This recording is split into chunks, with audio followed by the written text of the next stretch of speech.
मेरी दुआ रहेगी तुम्हारी आल औलाद को, तुम्हारी आल औलाद को करोड़ों का होंगे, करोड़ों का होंगे। ऐसे ही फिरता है बोले तो ऐसा उसको बख्शने नहीं देंगे।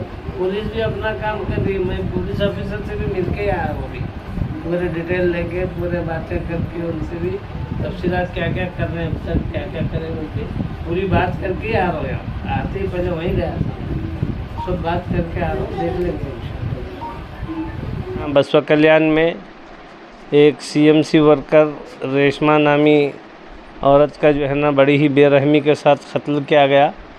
तो कल ही यहाँ पर आने का हम इरादा किए थे, लेकिन कल ना हो पाया, इसलिए आज यहाँ उनके घर पर आए, उनकी वालदा से मुलाक़ात किए, उनकी बहनों से मुलाक़ात किए, सारी तफसीलात मालूम हुई।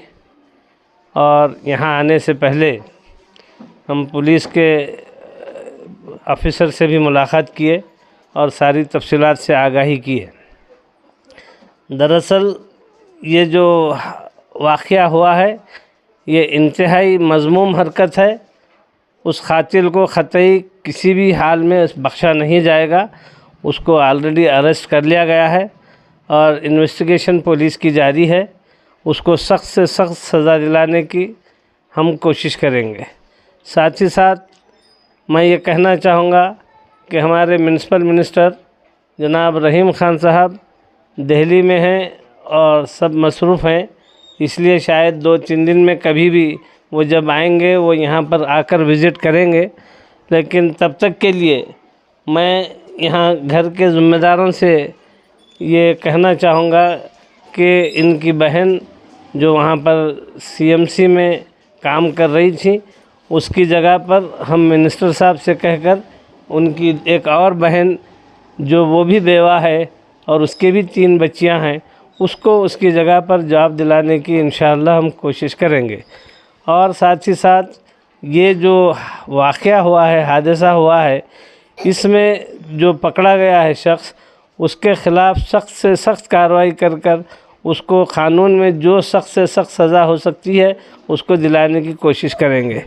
मैं मीडिया में और यहाँ लोगों से जो तकरीबन बातें किया, जो सुनने में आया, बाज़ बातें वाहियात किस्म की बातें भी लोग कहते हैं।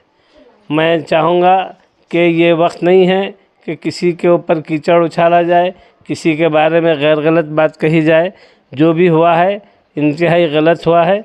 मैं इनके विरसा के साथ हूँ, उनके साथ गहरी हमदर्दी रखता हूँ और मेरे आने का मकसद सिर्फ़ और सिर्फ ये है कि अगर जो है हमारे लोगों में किसी के साथ कुछ गलत हो जाता है तो हमको चाहिए कि हम सब एक होकर मिलकर जुलकर उनका साथ दें और उसके ख़िलाफ़ जो है ना हम अगर आवाज़ उठाते हैं तो यकीनन हमारी आवाज़ ऊपर तक पहुंचेगी।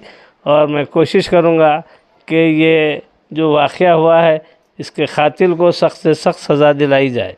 सर, एडमिनिस्ट्रेशन से कंपनसेशन की मांग करेंगे? जी हाँ, एक जो है ना विक्टिम कंपनसेशन बल्कि एक प्रोविज़न है जो मैं अभी पुलिस इंस्पेक्टर को बोलकर आया हूँ कि उनकी जानिब से जो है वो एक लेटर डीसी मैडम को जो है ना वो डालेंगे और उसकी बुनियाद पर विक्टिम कंपनसेशन के खाने में उनके लिए कुछ कंपनसेशन मिलेगा। ये SC/ST के लिए क़ानून है कि 4-4.5 लाख रुपये विक्टिम को मिलते हैं, लेकिन ऐसा माइनॉरिटीज़ में या दूसरी कम्युनिटी में ऐसा कोई क़ानून नहीं है।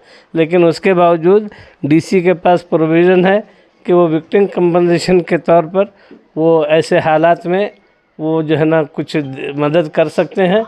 तो मैं PSI से बात किया हूँ, इंशाल्लाह वो लेटर भी डीसी कन जाएगा और विक्टिम को कुछ ना कुछ तो कंपनसेशन गवर्नमेंट से मिलेगा और उनकी बहन को इंशाल्लाह जॉब भी मिलेगा। शुक्रिया।